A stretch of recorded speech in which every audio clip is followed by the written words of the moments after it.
What's up YouTube? In this video, we are going to be doing an unboxing and initial thoughts of the new Profoto Connect remote, which I actually know nothing about other than just it's a remote and it has no buttons. So let's check it out. They wrote on top of this, "To the kind of pie we like the most." Now, many of you know that I am a Profoto ambassador, but one of the reasons that I actually really love Profoto as a company is they allow us to speak freely about their products and other gear that we use.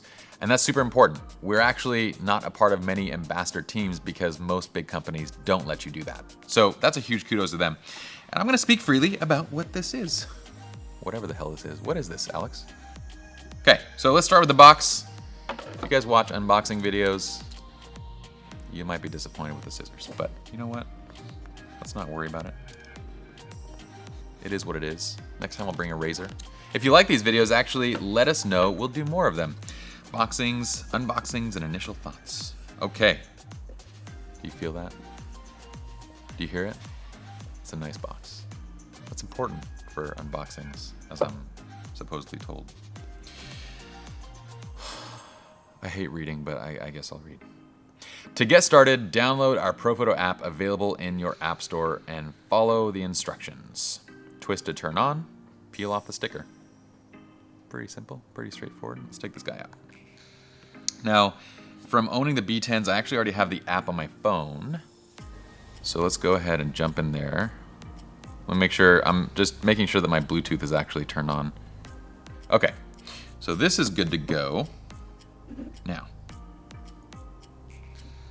the size is pretty interesting. Are you looking at this, Alex? I actually, look at this. Can you guys see that? The AirTTL remote is not big by any means, but this thing is tiny. From the pictures online, I thought it was a lot bigger than it actually is. By the way, the rubber on these feels really nice. Do you know that like soft silicone rubber kind of plastic? This is that plastic. It gives you warm and fuzzies, which that's part of the reasons that you buy Profoto stuff, is to get warm and fuzzies, because everything gives you warm and fuzzies. Okay, so I'm gonna go ahead and peel off the sticker. And we have, there literally is no buttons on this guy whatsoever. There's a USB-C port. We have a button on the back, and I assume that this is to disengage it from the hot shoe. Yep, it looks like it's pushing the pin down. And we have manual, auto, and off. Let's do auto, because all professionals should use auto mode. I'm kidding. I already feel like there's a bunch of people online that are like, are you guys preparing to write your comments right now? Ah, it showed up in my app. Now, I've been told that if you get an install firmware update thing, that you should do that first. So do that first, but it looks like when everything is good, it just automatically connects. I don't really know what to do now. So I'm assuming I just power up a flash. This is the A1. This is a 75 watt second flash head. And there's no way to control power on this guy. I'm assuming in auto mode it should automatically detect and take care of it itself. Is that a good guess? Is there a lens cap on here? Okay, so let's just test this. So I'm gonna fire towards the camera where Alex is sitting. I'm gonna aim this actually at the camera. Down.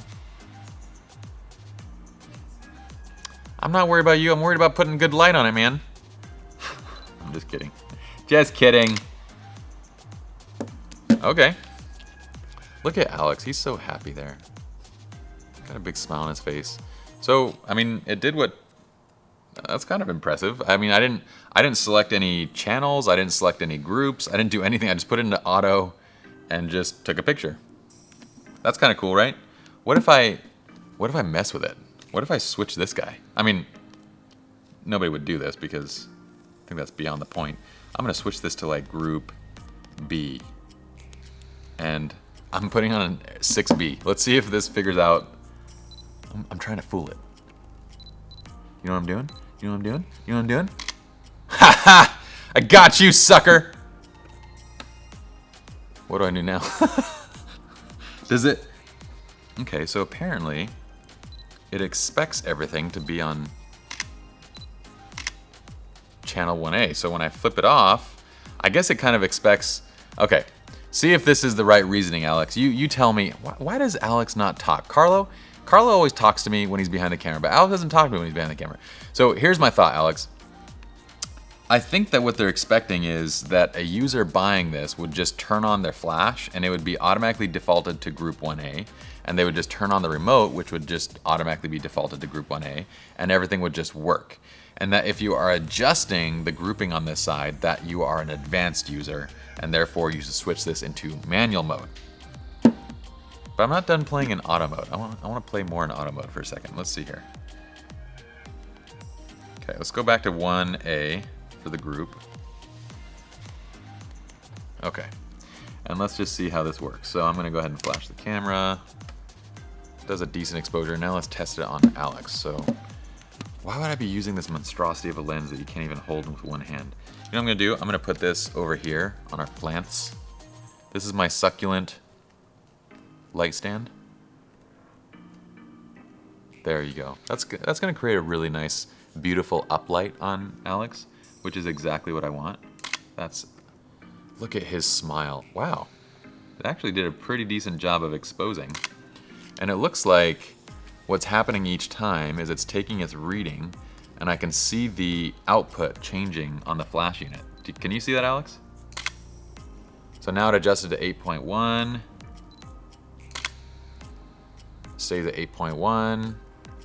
It's not bad, and then I guess I would assume that if you want to adjust it up or down, you just use this guy. So now on my phone, I'm going to take it down by a half stop and shoot. And it works. So, okay. I think I get it now, and I think if you flip this one more switch, so I'm just going to turn this one more dial from manual, or from auto to manual. And now it reads as manual on here, and it looks like I can just, yep. So if you guys see the remote, now I can just control it manually and independently, dialing the flash up and down as I would need. Okay, I get how it works. Pretty simple, easy to set up. Now let's talk about why. Why? Okay, here's my thought. As a professional who already understands Flash, or thinking of any professional who wants to learn Flash, I don't really see a need to transition away from the Air TTL remote, because this remote is already the simplest remote that I've ever really used. I mean, you select the grouping, you dial the power up and down, you turn a head on or off. I mean, everything is just right here, and it's incredibly simple already. I also don't want to be using my phone just to control flashes. So for all of us, it's not something that I would necessarily recommend. I would say stick to the TTL remote. If you are an aspiring professional, if you want to learn and master lighting, if you want to, really dive into the nuances of Flash, if you're an advanced Flash user, for all of these people, I'm gonna say this is still the go-to bet right here. But I'm trying to understand who Profoto might be targeting on this side, and I don't want to completely dismiss it. I'm gonna tell you why. For most of us, we're not gonna understand why you would want this instead of this, because we want the ease of use and the control directly from the camera. Here was the interesting thing. So Lex, I told our team, I went to a couple different influencer events. And what was fascinating to me was, I got my start in photography like most who entered the digital world, right? You kind of get a DSLR, you jump in, you work, time for print, you try and get as many clients and as many people as you can, and then you eventually start charging a little bit and you work your way up and you start creating more business and more clients and you work your way in the prices. But there's this whole new breed of photographers who have joined the industry and created professional work, and they've create a business directly from Instagram and social media and YouTube and everything. And for them, their clients have always been the audience that's simply watching the content that they produce. What was interesting is that these photographers took incredible pictures. Their photographs on their Instagram page were awesome, world-class professional photographs. And then when we got to the event, I learned that most of them had never even touched a flash before, nor do they know how to use one. So if you hand them one, they're kind of just lost.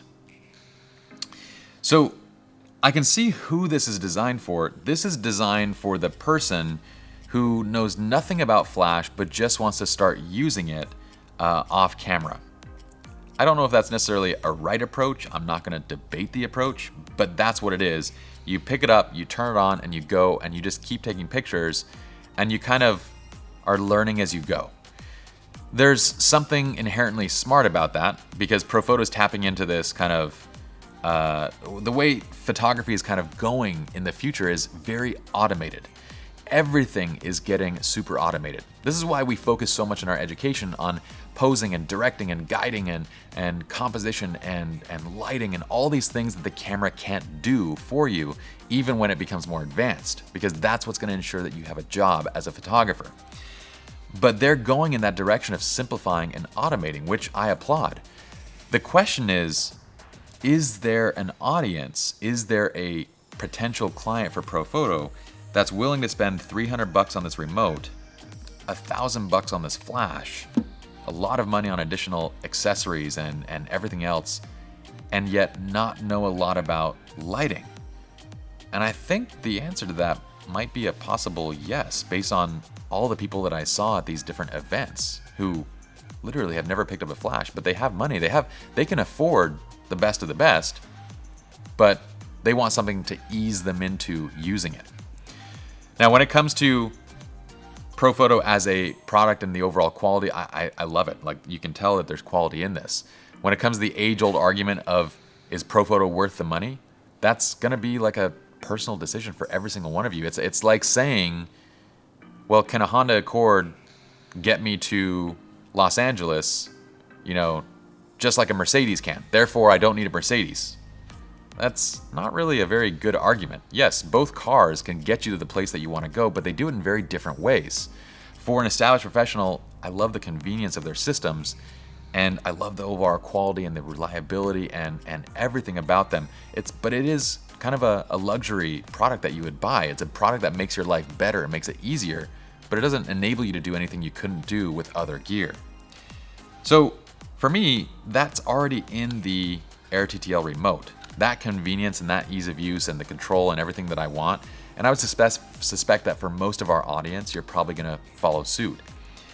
But for the people that have never touched Flash, but want to get into it and be eased into it, these people that are used to using things on their phone, they're used to editing their images on their phone, they're used to posting from their phone, capturing from their phone, it might actually be far easier to put this on their camera and then simply use the phone to make their adjustments, take their shot, and learn Flash in a very slow and easy pace, and eventually flip the dial over to manual when they're good and ready. For those people, maybe there's a function and a use for this product, and for the ones that are willing to spend it, the money on it, I could see it potentially working. The question to me is just, is there enough of them? And we'll have to wait to see on that. So hopefully you guys liked this little video. Hopefully you enjoyed all my expressions. Did you pause the video and just focus? It's cool. If you guys enjoy emotive unboxing videos and initial thoughts, please let us know. Let us know what you think. Comment below. Like, subscribe to the channel. We got tons of great content, behind the scenes content, education, and tutorials coming soon. And also check out our premium content on srlounge.com. My name is Pi. I'll see you guys in the next video.